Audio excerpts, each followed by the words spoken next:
একটা মেয়ে মানুষ, আমি মনে করি তার একটা নিজের পার্সোনালিটি দরকার আছে।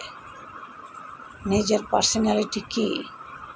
একটা গাড়ি করব, একটা বাড়ি করব, নিজের কোটি টাকা ব্যাংকে থাকবে, কারো কাছে হাত পাতব না। এটাই হচ্ছে প্রকৃত মহিলা মানুষের নিয়ম।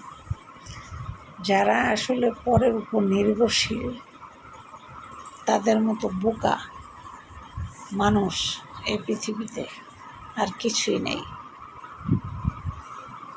পরের উপর নির্ভরশীল হবেন না, নিজের উপর নির্ভরশীল হন।